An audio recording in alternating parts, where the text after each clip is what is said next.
내란 우두머리 혐의로 구속이 됐던 윤석열 대통령이 52일 만에 석방이 됐습니다. 구속 취소 청구를 인용한 법원의 판단을 검찰이 받아들이기로 했습니다. 취재기자 연결합니다. 김영수 기자.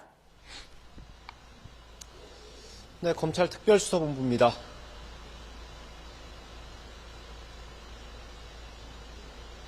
네, 검찰이 법원의 결정이 있었던 어제부터 긴 시간 논의한 끝에 윤석열 대통령을 석방했습니다. 일단 대검의 입장부터 설명해드리겠습니다. 심우정 검찰총장은 법원의 구속 취소 결정을 존중해 윤 대통령에 대한 석방을 지휘했다고 밝혔습니다. 지휘 대상은 비상계엄 사건을 수사한 검찰 특별수사본부입니다. 이 판단에 대해 내부적으로는 일부 이견이 있었던 걸로 확인됐습니다. 비상계엄 사건을 수사한 검찰 특수본은 즉시 항고를 통해 구속 취소 사유를 다퉈봐야 한다는 의견을 냈다고 밝혔습니다. 다만 어제에 이어 오늘까지 의견을 종합한 끝에 윤 대통령을 석방하기로 결정했습니다. 이런 결정을 내렸다고 해서 검찰이 법원의 판단을 그대로 인정한다는 건 아닙니다. 검찰 특수본은 구속기간을 시간으로 계산해야 한다는 윤 대통령 측 주장을 수용한 법원 결정에 대해 받아들이기 어렵다는 입장을 밝혔습니다. 특수본은 법원 판단을 도저히 수긍할 수 없다고 강조하면서 형사소송법 규정에 명백히 반하고 수십 년 동안 운영된 법원 판례에도 반하는 독자적이고 이례적인 결정이라고 지적했습니다. 이런 입장에도 불구하고 즉시 항고를 하지 않은 건 위헌 소지가 있다는 우려 때문으로 보입니다. 즉시 항고는 집행정지 효력이 있기 때문에 윤 대통령의 구속이 유지된 상태에서 상급 법원의 판단을 받게 됩니다.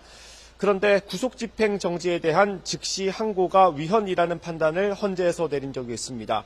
대검은 이걸 의식한 걸로 보입니다.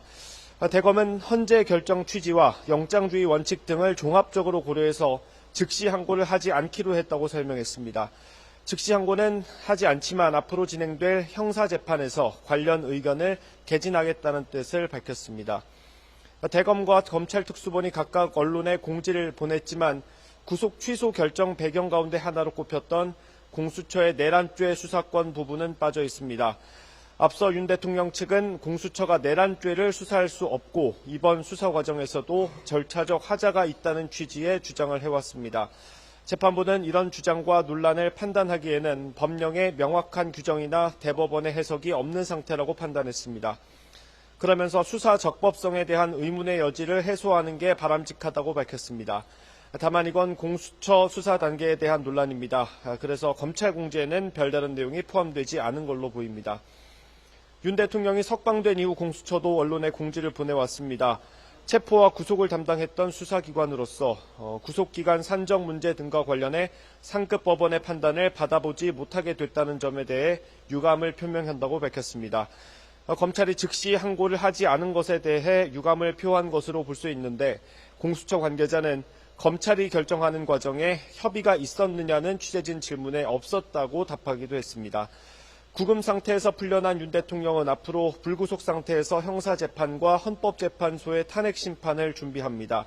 윤 대통령의 내란죄 형사재판은 오는 24일 2차 공판 준비 기일이 열립니다. 구속 취소 청구를 인용한 재판부가 형사재판도 담당하는 만큼 윤 대통령 측은 이번에 주장했던 논리를 더 강조할 걸로 예상됩니다. 재판부가 수사 적법성에 대한 의문의 여지를 해소하는 게 바람직하다고 강조한 만큼 공소유지를 담당하는 검찰도 고심할 걸로 보입니다. 변론을 마치고 최종 결정을 위한 재판관 평의를 이어가고 있는 탄핵 심판에 구속 취소 결정이 영향을 미칠지도 관심입니다. 형사재판과 탄핵 심판은 별도 절차이기 때문에 법적으로 직접적인 영향을 미치지 않을 가능성이 높다는 게 법조계 대다수 시각입니다. 지금까지 검찰 특수본에서 전해드렸습니다.